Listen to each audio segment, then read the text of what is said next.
وَجَاهِدْهُمْ بِهِ جِهَادًا كَبِيرًا، اس قرآن کے ذریعے جہاد کریں. قرآن میں تو ظاہر ننگی توحید ہے نا میرے بھائی، پھر بالکل جیسے ننگی تلوار ہے نا لشکتی ہوئی، اس طرح توحید ہے وہ کافر. اور قرآن میں آتا ہے، سورہ یونس میں آتا ہے آیت نمبر 15 میں، اے نبی اس قرآن کو بدل دو یا کوئی اور قرآن لے آؤ، یہ بوجھ سکتا ہے. تو اے نبی فرما دیجئے مجھے کوئی اختیار حاصل نہیں کہ میں اپنی مرضی سے اس قرآن کو بدل دوں. کافر بھی کہتے تھے قرآن بوجھ سکتا ہے، اس لیے کافروں نے سمجھ لیا تھا.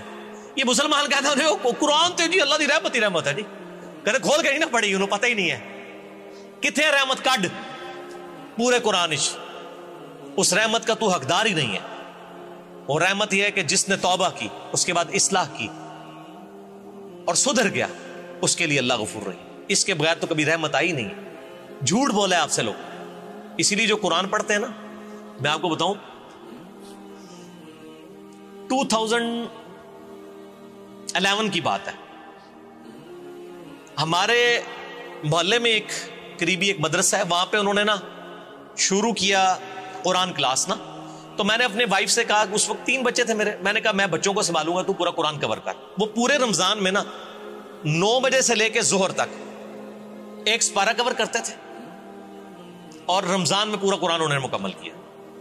ڈاکٹر فرد ہاشمی کی ایک کلاس فیلو تھی جو پڑھایا کرتی تھی.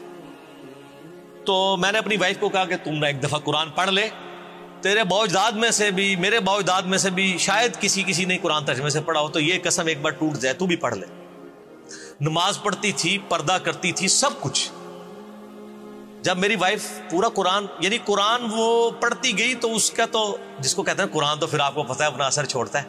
اگر آپ نے اثر لینا ہو، جیسے بٹ صاحب کہہ رہے سن کہ نہ مننا ہوئے تو پورا قرآن پڑھ دے رہو تو نہیں منو گے، تو مننا ہوئے تو یہ اشارہ بھی کافی ہے.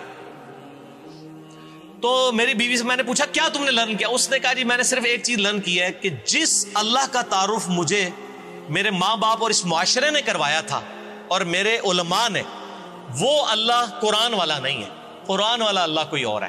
میں نے کہا کیوں؟ کہتی قرآن تو بڑا ڈڈ ہے، اللہ تو بڑا ڈڈ ہے، وہ تو بالکل کمپرومائز کرنے کے لیے تیار نہیں ہے. وہ تو کہتا ہے جو ایسے چلے گا وہ ٹھیک، نہیں چلے گا ایسی کی تیسی کر دوں گا اسے. وہ تو پیغمبروں کو بھی کہتا ہے قل انی اخاف ان عصیت ربی عذاب یوم عظیم.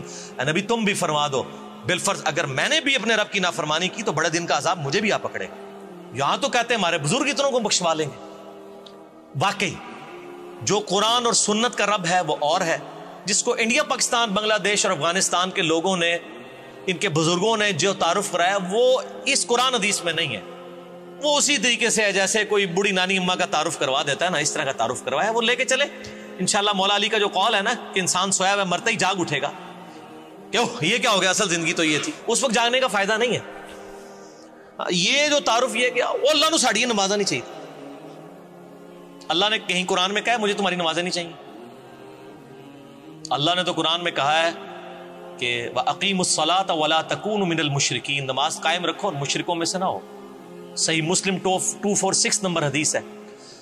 نبی صلی اللہ علیہ وآلہ وسلم نے فرمایا بندے کے کفر اور اسلام کے درمیان فرق نماز ہے. سر آپ کو اللہ اور اس کے رسول کا تعارف نہیں عز وجل و صلی اللہ علیہ وآلہ وسلم تو موجہ مارو، عقل نہ ہوئے تھے موجہ ہی موجہ، لیکن دنیا میں آخرت میں کٹا ہی کٹا. اتنے موجہ ہی موجہ، اتنے موجہ کٹو گے اتنے اللہ کٹے گا. تسی موجہ کٹ لو. عقل ہوئے تھے سوچیں ہی سوچا، عقل ہوگی تو آپ سوچیں گے. اور ہم نے بہت سے جن اور انسان دوزخ کے لیے پیدا کیے ہیں. ان کے دل ہیں لیکن ان سے سمجھتے نہیں، اور ان کی آنکھیں ہیں مگر ان سے دیکھتے نہیں، اور ان کے کان ہیں پر ان سے سنتے نہیں. یہ لوگ بالکل چوپایوں کی طرح ہیں بلکہ ان سے بھی زیادہ بھٹکے ہوئے. یہی وہ ہیں جو غفلت میں پڑے ہوئے ہیں.